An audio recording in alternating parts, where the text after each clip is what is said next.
भीष्म पितामह जिनके पास इच्छा मृत्यु का वरदान है, तुम्हें यह मालूम नहीं दुर्योधन, तुम्हारी लैक ऑफ इंटेग्रिटी और कैरेक्टर के चलते भीष्म पितामह तुम्हारे साथ युद्ध कर रहे हैं, पर दिल से वो आज भी पांडवों के साथ खड़े हैं।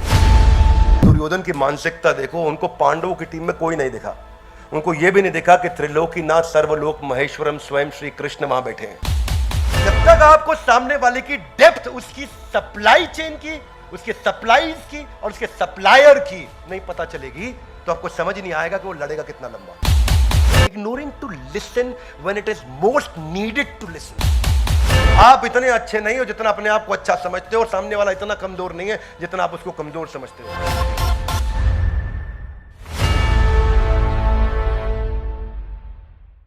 ग्रंथराज श्रीमद् भगवद गीता की तो स्वागत है आपका आज के इस नए वीडियो में भगवद गीता का पहले अध्याय का 10वां श्लोक। तो क्या श्लोक है, आप मेरे पीछे दोहराएंगे। अपर्याप्तम तदस्माकम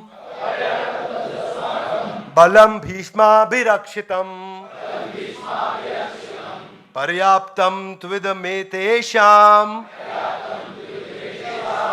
बलम भीमाभिरक्षितम। क्या कहते हैं यहां पे? दुर्योधन कह रहे हैं अपर्याप्तम, मेरी जो सेना की ताकत है वो क्या है? अनलिमिटेड। पर्याप्तम मतलब लिमिटेड, अपर्याप्तम मतलब अनलिमिटेड बलम। और क्यों मैं अपर्याप्तम अनलिमिटेड स्ट्रेंथ के साथ आया हूं? दुर्योधन हूं मैं। मालूम है ना किसको बोल रहे हैं? द्रोणाचार्य को। द्रोणाचार्य भी सोचते होंगे पता नहीं कैसा शिष्य पाल लिया मैंने, कहां से आ गया ऐसा शिष्य। और बता रहे अपर्याप्तम। अब युद्ध हो रहा है सामने, दुर्योधन तैयारी का टीम को इंस्ट्रक्शन देना, इंस्पायर करना, तो लगा हुआ अपनी तारीफ करने में। और क्या कह रहे? कह रहे क्योंकि भीष्माभिरक्षितम, मेरे पास भीष्म पितामह है। यह बात ठीक है, क्योंकि भीष्म पितामह बहुत शक्तिशाली है। भीष्म पितामह के पास उनको सारे के सारे मिलिट्री आर्ट्स में, इकोनॉमिक आर्ट्स में, वॉरफेयर में, पॉलिटिकल साइंस में, सब में एक्सपर्ट थे। वो खुद ही एक देवता, 33 करोड़ देवताओं में से एक है वो भीष्म पितामह। और बता रहे हैं भीष्म पितामह में क्योंकि उनके पास इच्छा मृत्यु का वरदान है। आप सबको जानकारी होनी चाहिए। और फिर सामने क्या कह रहे हैं? पर्याप्तम इदम एतेषां बलम भीमाभिरक्षितम। हमारा तो अपर्याप्तम, उनका पर्याप्तम, मतलब उनकी ताकत लिमिटेड। हाथ आगे लाई क्यों? कह रहे हैं उनके पास ले दे के खाली भीम है। दुर्योधन क्या बोल रहे हैं? उनके पास ले दे के खाली भीम है। हमारी टीम तो इतनी बड़ी, पीछे हम पिछले वीडियो में चर्चा कर चुके हैं, और इनकी टीम में देखो कोई है ही नहीं, भीम है खाली। ले दे के इन्होंने केवल भीम का नाम लिया। Let's read the translation. हमारी शक्ति अपरिमेय है और हम सबके पास पितामह द्वारा भली भांति हम संरक्षित हैं, जबकि पांडवों की शक्ति देख लो, वो तो केवल भीम है। उनको पता है भीम क्यों याद है? भीम भी ना बोलते वो श्लोक में दुर्योधन। भीम भी उनको इसलिए याद आया क्योंकि बचपन में उन्होंने भीम से खूब कुटाई खाई थी। इस चक्कर में केवल भीम याद आया उनको। अर्जुन याद नहीं आया, युधिष्ठिर याद, कोई याद नहीं। अर्जुन, अर्जुन है भाई, तुम्हें अर्जुन याद नहीं आ रहा है। वो इसलिए है क्योंकि ना जो एक्सट्रीम इमोशन होता है वो कभी भूला नहीं जाता है।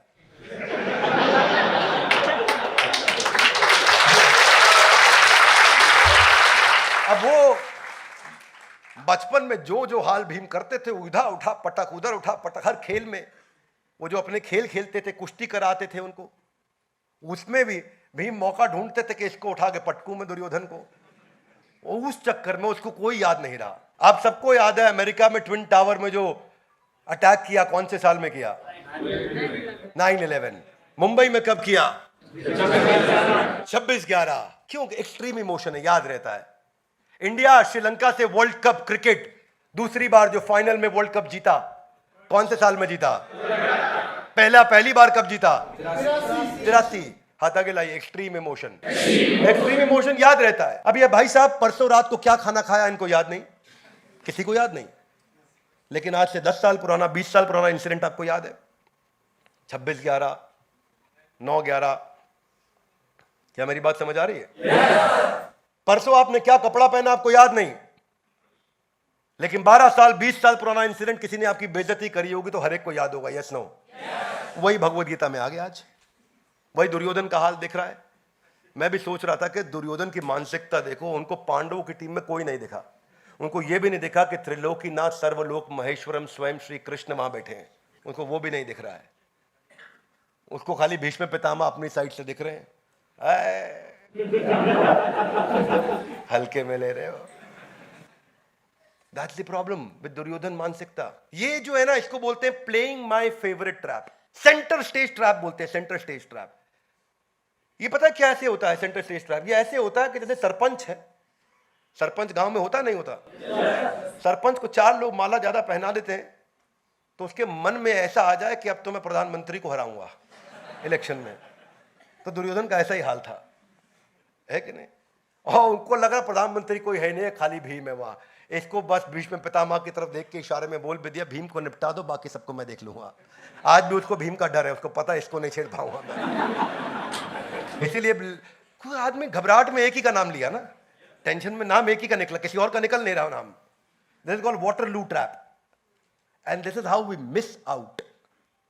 ये क्या इमोशन पे चल रहा है, वो मिस्ड आउट, इतना ऑक्यूपाइड है वो अपने ग्लोरिफिकेशन में कि कंपटीशन को एसेस नहीं कर पा रहा। उसको ये समझ नहीं आया कि जो भीष्म पितामह जिनके पास इच्छा मृत्यु का वरदान है, तुम्हें ये मालूम नहीं दुर्योधन, तुम्हारी लैक ऑफ इंटेग्रिटी और कैरेक्टर के चलते भीष्म पितामह तुम्हारे साथ युद्ध कर रहे हैं, पर दिल से वो आज भी पांडवों के साथ खड़े थे।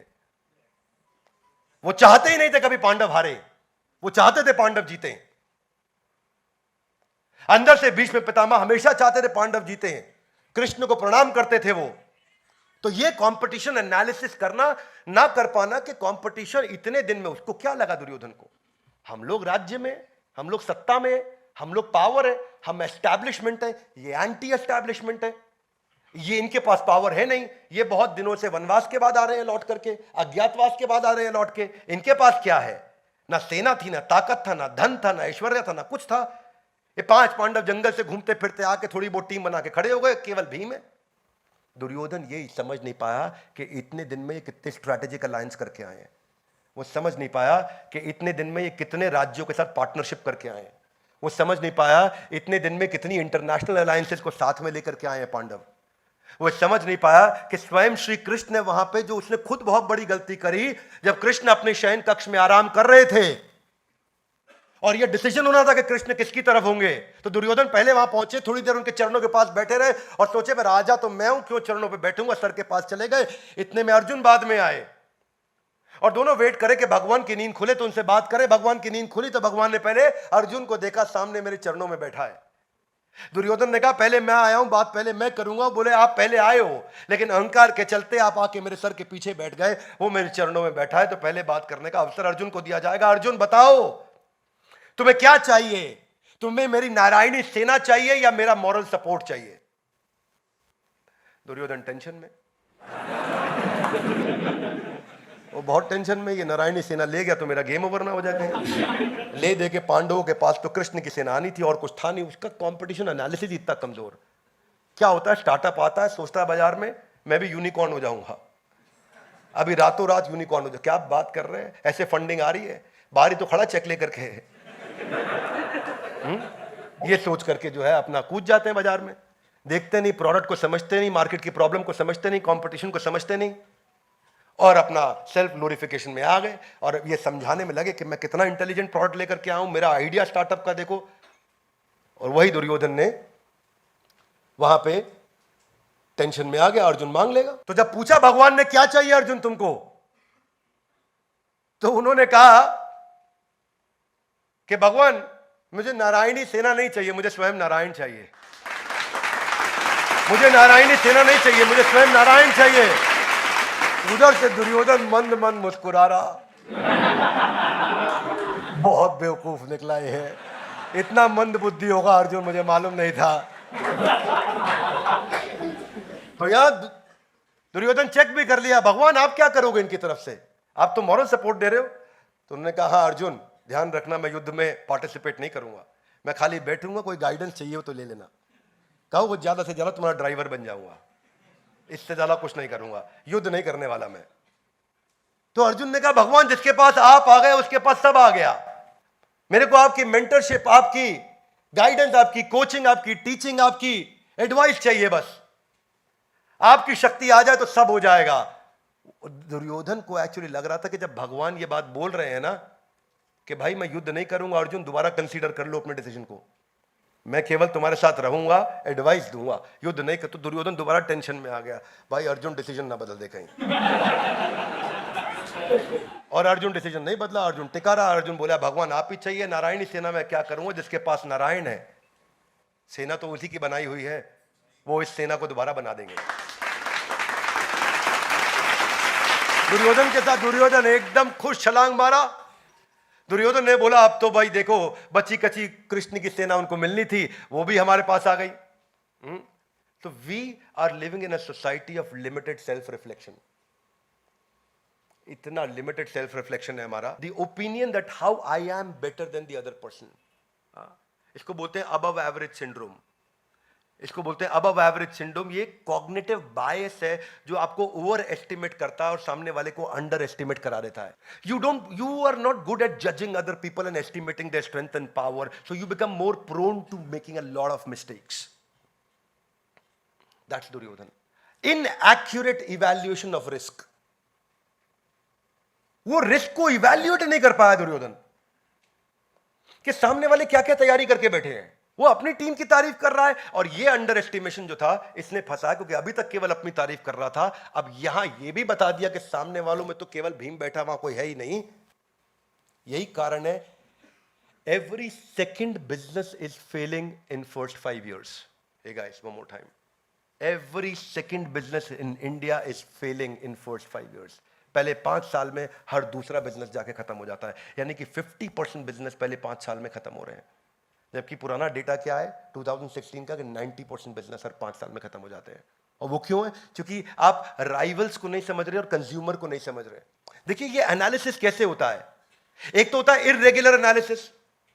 आप रेगुलरली नहीं एनालिसिस कर रहे हैं कि इतने दिन में अपने गुप्तचर भेज के देखे कि पांडु के पुत्र क्या क्या करके आए हैं। You should have send your team कि पिछले 1 साल में पांडु के पुत्रों ने किया कि आप तो लाक्षा ग्रह में लगे। आपको इंटेलिजेंस नहीं, या फिर टू नैरो एनालिसिस और too wide analysis. Too narrow analysis मतलब अपनी तारीफ करते जा रहे हैं, और टू वाइड एनालिसिस मतलब आप एक्चुअली एसेंसी मिस कर गए। इतना दूर से इतना बड़ा बड़ा, इतना दूर से इतना हेलीकॉप्टर व्यू देखा कि आपको एक्चुअली समझ ही नहीं आया कि हुआ क्या, पीछे टीम कितनी है और कितनी डेप्थ है और कितनी विड्थ है और क्या वाइड असॉर्टमेंट है कि डीप असॉर्टमेंट है कि स्क्रैम्बल्ड असॉर्टमेंट है, आपको समझ ही नहीं आया। ये सारे डेंजरस है। आपको ये पता नहीं कि सामने वाली टीम की लिक्विडिटी क्या है, उसकी प्रॉफिटेबिलिटी क्या है, वो कितना कैश रख के बैठा है कंपटीशन। जब जियो आया था बाजार में, इतना कैश लेकर के आया था कि सबका गेम ओवर किया उसने। आपको राइवल को समझना चाहिए कि एयरटेल इतनी बड़ी स्ट्रेंथ से केवल एयरटेल बचा, बाकी सबका मर्जर डीमर्जर और सबका गेम ओवर हो गया। आप जानते हैं जियो का सारा एक्सपीरियंस, कितने लोग तेजी से जियो पर स्विच किए। जब तक आपको सामने वाले की डेप्थ, उसकी सप्लाई चेन की, उसके सप्लाईज की और उसके सप्लायर की नहीं पता चलेगी, तो आपको समझ नहीं आएगा कि वो लड़ेगा कितना लंबा।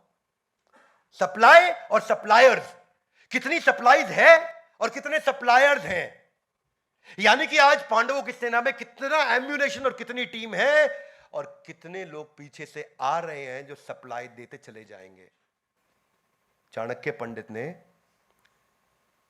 धनानंद को समाप्त करने के बाद या उसी दौरान चंद्रगुप्त मौर्य के साथ में मिलकर सिकंदर की टीम को उसकी सप्लाई काट के खत्म किया था। पोरस ने भी यही किया। Are you with me loudly? Yes no? पीछे से तो सप्लाई आ रही थी, उसको खत्म किया, आगे की टीम खत्म।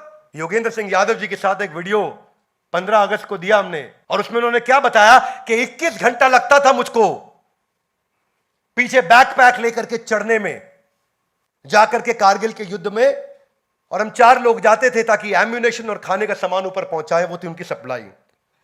और हमेशा कंपटीशन देखता है कि सप्लायर और सप्लाईज को खत्म कर दो, इसका गेम ओवर हो जाएगा। यहां दुर्योधन लगा हुआ था कि मुझको हल्के में ले रहे हो आप। दुर्योधन बिल्कुल भटका हुआ था। वो समझ नहीं पा रहा था। ब्लॉकबस्टर ये वो कंपनी थी 1985 से 2010 में जाके बैंकरप्ट हुई। मैसिव बिजनेस, वीडियो गेम और होम मूवी रेंटल्स के अंदर सबसे बड़ा जायंट था दुनिया का। आपकी जानकारी के लिए 85,000 एम्प्लॉय थे, 10,000 आउटलेट पे काम किया करते थे ब्लॉकबस्टर में। इतनी बड़ी ऑर्गेनाइजेशन थी ब्लॉकबस्टर। मूवी देखनी होती थी पहले, डीवीडी मिलती थी आपको, कैसेट मिलती थी, वीसीआर कैसेट लगाते थे, याद है आपको? टर्मिनेटर मूवी घर पे ला करके देखा करते थे हम, enter the dragon, English movie India में नई नई लोगों ने देखनी शुरू करी थी उस समय। तो ब्लॉकबस्टर, इसके इसके 10,000 स्टोर थे दुनिया भर के अंदर, 2004 में बता रहा हूं मैं आपको, अपने पीक के समय में। पर जो ट्रांजिशन डिजिटल मॉडल की तरफ चल रहा था वो नेटफ्लिक्स लेके आ रहा था। नेटफ्लिक्स सन 2000 में चालू कर चुका था कि डिजिटल तैयारी होगी आगे, क्योंकि इंटरनेट उस समय .com का जो बहुत तेजी के साथ जो ग्रोथ आ रहा था उसको 96 से ये समझ रहा था, और उसको समझ आया कि आगे चल के मूवी लोग सीधा इंटरनेट से देखेंगे। सन 2000 में इसके पास ऑफर आई थी नेटफ्लिक्स को खरीदने की केवल $50 मिलियन में। एक हम कितने में? चिल्लड़ थे, चिल्लड़, इनके लिए $50 मिलियन। और आज वही नेटफ्लिक्स डिजिटल रेवोल्यूशन के कारण $101 बिलियन पे है, और ये भाई साहब 2010 में बैंकरप्ट होकर गेम से बाहर हो गए। इसका भी एनरॉन हो गया। क्या हो गया? एनरॉन हो गया इसका भी। ये ट्रांजिशन को नहीं पहचान पाना। जनरल मोटर, भाई साहब जनरल मोटर कितने साल चली मालूम आपको दुनिया में? 101 साल चली। 1908 में आई थी, 2009 में बैंकरप्ट हुई। क्यों जनरल मोटर बैंकरप्ट हुई? क्योंकि वो नई टेक्नोलॉजी में पैसा ही नहीं लगाया उसने कभी। अमेरिकन कंपनी, जायंट, इतना बड़ा जायंट, 100 साल से ज्यादा काम किया उसने, पर ब्लेटेंटली कंपटीशन को इग्नोर किया और नई टेक्नोलॉजी में इन्वेस्ट नहीं किया। और सबसे प्यारा उदाहरण जो आप सब जानते हैं, जिसकी आप रोज बात करते हैं, वो कौन था? नोकिया। क्यों नोकिया का गेम ओवर हुआ? सबसे बड़ा कारण क्या था? नोकिया को लगता था मेरी ब्रांड की रिकॉल बड़ी है, बस मैं लेट भी लाऊंगा मोबाइल चलेगा, लोग फिर भी मेरे पास आएंगे। जितने में नोकिया एक मोबाइल की पीपीटी तैयार करता था चाइना, उतने में 3 मोबाइल निकाल के ले आता था। और वो कारण है, एक बार पोजीशनिंग खराब हुई, आज वापस नोकिया को उठने में कितनी दिक्कत आ रही है ये हम सब जानते हैं। Would you agree with me? Yes, no? बस ये जो है ना, ये जो फीलिंग है कि मेरा ओवर एस्टिमेट करना अपने आप को। नोकिया का बार बार स्टेटमेंट क्या आता था कि मेरे ब्रांड का रिकॉल वैल्यू इतना स्ट्रांग है, मैं मोबाइल लेट भी लेके आऊंगा तो लोग मेरा ही लेंगे। और उसी के कारण गेम ओवर हुआ। Ignoring to listen when it is most needed to listen. जिस समय सबसे ज्यादा जरूरी है सुनना, तब भी आप नहीं सुनने को तैयार हो रहे, तो क्या सुनोगे भैया? आपका भी एनरॉन हो जाएगा। Trying, you should listen to the truth when the truth is available, publicly available. ऐसे लोग क्या करते हैं? सेंटेंस कंप्लीट नहीं होने देते सामने वाले का, बीच में टोक के बोलते हैं, बीच में रोक के बोलते हैं। इनको ना कहते हैं सेल्फ हिप्नोटाइज्ड पीपल। ये सेल्फ हिप्नोटाइज्ड होते हैं। अब क्योंकि ये इतने सेल्फ हिप्नोटाइज्ड है, आप इनसे आर्ग्यूमेंट कर ही नहीं सकते। क्या नहीं कर सकते? तो इस अबव एवरेज सिंड्रोम से बाहर निकलने के लिए 2 चीजों का ध्यान रखना। You are not as good as you think you are, and they are not as poor as you think they are. आप इतने अच्छे नहीं हो जितना अपने आप को अच्छा समझते हो, और सामने वाला इतना कमजोर नहीं है जितना आप उसको कमजोर समझते हो। इसकी कम से कम तैयारी करके चलिए। इस दुर्योधन सिंड्रोम से बाहर कैसे आ जाए? लर्निंग करके। कैसे आ जाए? लर्निंग करके। रोज इन्वेस्ट करें अपने लर्निंग पे। दाया हाथ आगे लाइए, बोलिए आज से अपनी लर्निंग पे रोज समय लगाऊंगा। ये वचन लेना चाहिए, हर इंसान को ये वचन लेना चाहिए कि मैं ये वचन लूंगा, अपनी लर्निंग पर लगाऊंगा। किसी और को नहीं दे रहे हो भाई, अपने लिए कर रहे हो। शार्पनिंग द सॉ इसी को बोलते हैं। यही अब्राहम लिंकन बोलते थे, अगर मेरे को पेड़ काटने के लिए आरी दी जाएगी तो 8 घंटे में मैं 6 घंटा धार लगाऊंगा, और 2 घंटे में इतनी पेड़ काट दूंगा जितना कोई हिसाब नहीं जोड़ पाएगा, क्योंकि वो धार लगाना है। इसको क्या लगाना है? नहीं तो आप अपॉर्चुनिटीज को मिस कर जाओगे। एप्पल और माइक्रोसॉफ्ट इतने बड़े जगरनॉट्स बनते ही नहीं अगर स्टीव जॉब्स के पास उसका स्टीव वॉजनियाक नहीं होता, और बिल गेट्स के पास उसका अपना पॉल एलन नहीं होता। नहीं तो स्टीव जॉब्स ये बोल सकता था, अहंकार विमूढ़ आत्मा करता हमिति मन्यते, मैं ही सब कुछ हूं। नहीं बोला। उसने हमेशा स्टीव वॉजनियाक को साथ रखा, उसने पॉल एलन को साथ रखा। जब आपका कोच आपकी मदद करने को तैयार हो तो बिना बात के आर्ग्यू करने की आवश्यकता नहीं। सरेंडर करें, सुने, अपने मेंटर की शरण लें, ताकि वो लर्निंग अंदर रजिस्टर हो सके। दुर्योधन की मानसिकता से हमें सीखने को मिलता है कि हमें क्या नहीं करना है।